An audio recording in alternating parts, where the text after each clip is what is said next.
Donc on revient sur l'exemple 2. Oui, donc j'avais pas compris parce que j'avais mal lu. Donc en fait, voilà, c'est ça, c'est les organisateurs qui demandent aux participants de donner leur préférence en vin et ils constatent qu'il n'y a aucun vin qui satisfait toutes les préférences. Donc ils décident de trouver donc automatiquement la sélection la moins chère de bouteilles telle que chaque participant peut avoir son vin préféré à table. Avec, avec la connaissance que chacun aime les vins de son pays, mais qu'en général, on n'aime pas boire le vin de son pays quand on n'est pas dans son pays. Donc les organisateurs réalisent rapidement que plusieurs outils de spécification différents sont requis pour accomplir cette tâche. Par exemple, il est plus difficile de modéliser le scénario de manière appropriée et particulièrement de représenter de manière adéquate et de gérer les préférences émergentes, les priorités et les défauts en l'absence d'informations complètes, en même temps que les conflits qui émergent donc de tout ça. Ce qui veut dire que cette situation, en fait, motive une approche générale de modélisation et de résolution euh, de tout un tas de problèmes, en fait. D'autres problèmes, pas que de celui-là. On peut pas, il faut donc avoir une approche générale qui puisse résoudre ce problème-là, mais aussi plein d'autres. Et cette approche générale doit prendre en compte les aspects suivants, les points suivants. Il faut que l'approche de modélisation et de résolution puisse possiblement être utilisée dans plusieurs domaines, et puisse intégrer possiblement plusieurs domaines. Il faut qu'on puisse raisonner sur l'espace et sur le temps. Et donc ici, le célèbre frame problem est, est important. Donc je ne pourrais pas vous le décrire, je ne le connais pas. Il faut que aussi on puisse modéliser des contraintes pour nos problèmes et qu'on puisse raisonner avec de l'information incomplète et donc qu'on puisse modéliser des préférences et des priorités. Donc le paradigme ASP a été proposé comme une solution possible il y a à peu près une dizaine d'années, donc fin des années 90, pour cela. Euh, Au moment parce que en fait les programmes logiques non monotones sous-jacents au paradigme ASP sont en fait bien positionnés pour couvrir tous ces aspects. Et donc dans la suite, on va rapidement regarder quels sont où est-ce que l'ASP prend racine. On va regarder aussi donc la relation entre l'ASP et la programmation logique, donc Prolog. Mais en fait, au préalable, il va falloir aborder des préliminaires un petit peu plus techniques. Alors, les racines de l'ASP. Donc, l'ASP est profondément ancrée dans le domaine de la représentation des connaissances et des raisonnements, et plus particulièrement dans la programmation logique. Cependant, plus que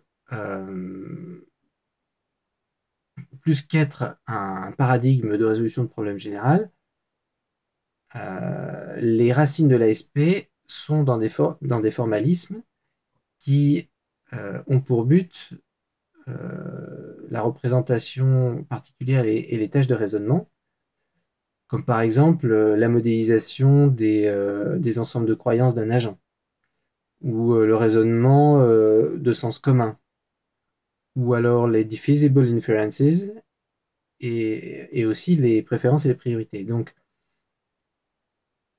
à cette fin, en fait, pour faire tout ça, il y a un certain nombre de formalismes basés sur la logique pour la représentation de la connaissance qui ont été développés.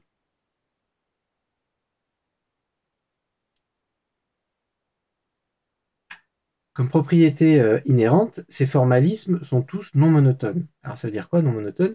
Ça veut dire qu'ils ont la propriété de faire grossir un stock de croyances.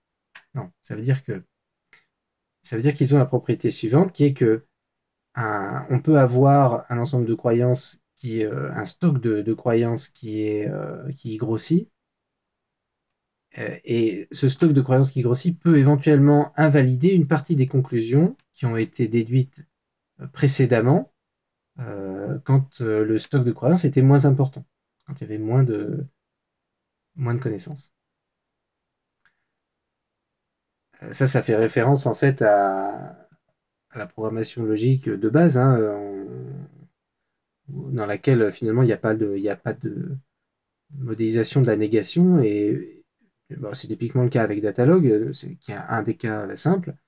Dans Datalog, on peut exprimer que des choses positives et peu importe ce qu'on ajoute au fait qu'on a au départ, un fait qu'on ajoute ne pourra jamais rendre invalide une conclusion qu'on a inférée à partir des faits d'avant, avant qu'on ajoute le fait en question. Et donc, quand c'est non monotone, ben, on n'a pas cette propriété-là. On peut invalider un fait inféré précédemment en ajoutant une connaissance supplémentaire dans notre stock de croyances. Donc les formalismes qui permettent de traiter les quatre objectifs précédents ont été motivés par la vision de John McCarthy et des autres pionniers de l'intelligence artificielle, qui est la vision de la logique comme un outil idéal pour représenter et pour traiter la connaissance. De manière très simplifiée, l'idée peut être exprimée de la manière suivante. On va déclarer de la connaissance sur un certain monde d'intérêts en exprimant des énoncés logiques. Donc des énoncés, c'est-à-dire des formules logiques sans variable libre. Et alors ça c'est en logique du premier ordre. Et plus précisément, on devrait pouvoir on devrait utiliser la logique des prédicats, la logique du premier ordre, pour la représentation des connaissances.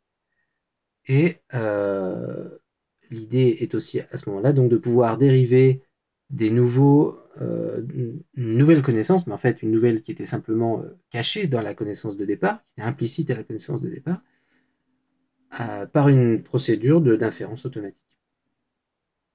L'exemple de base, hein, bien connu, c'est le suivant. On suppose que, donc là on est en logique du premier ordre, on suppose on sait que Socrate est un humain, et on a la connaissance qui nous dit que quel que soit x, si x est un humain, alors x est mortel.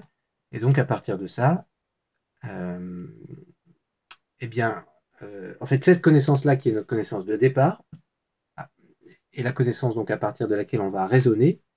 Et cette connaissance-là contient le fait de raisonner, c'est simplement le fait de rendre explicite la connaissance qui est implicitement contenue dans cette connaissance, et notamment le fait que Socrate lui-même est un mortel. D'accord ?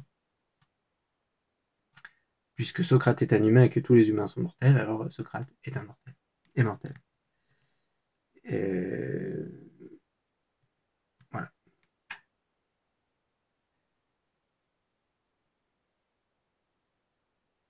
Pardon. Voilà. C'était ce fait-là que je voulais dire, qui doit être inféré à partir de la connaissance de départ. Alors après, il peut y avoir plusieurs méthodes de déduction pour faire de l'inférence. Alors on a du calcul logique, donc qui nous permet de dériver de la connaissance d'une manière purement syntaxique, en manipulant les formules selon des règles d'inférence. Voilà, donc dans notre exemple, la règle d'inférence est la règle du modus ponens, hein, c'est celle-là. Si j'ai phi et qu'en même temps j'ai phi qui implique psi, alors je déduis psi, pardon. On a la règle aussi de spécialisation qui nous dit si j'ai la formule quel que soit x, alors phi de x est vrai. et puis qu'à côté j'ai un individu particulier qui s'appelle C, ben, comme quel que soit X, si j'ai phi de X, ben, je vais avoir phi de C, pour remplacer. Voilà, donc ça c'est une des manières de faire de l'inférence, simplement en manipulant des formules avec cette notation caractéristique, là, la grande barre ici. Donc c'est la théorie de la preuve. La notation donc avec une grande barre nous permet d'exprimer des règles et ensuite donc, de les appliquer à des cas particuliers. Au-dessus de la barre horizontale, on a les prémices et en dessous, on a la conclusion, là où les conclusions. Alors de manière informelle, avec un tel calcul, la dérivation de nouvelles connaissances revient à rechercher en fait une preuve euh, en termes d'application des règles d'inférence à partir d'un ensemble d'axiomes. Cependant, on a un gros problème par rapport à cette approche-là, c'est que pour la logique des prédicats en général, l'existence d'une telle preuve est indécidable, comme ça a été montré dans les années 30 par Church. Et donc, le rêve, finalement, d'une machine pensante au sens de Leibniz, et au sens de ces dérivations-là, ne peut pas être matérialisé en général.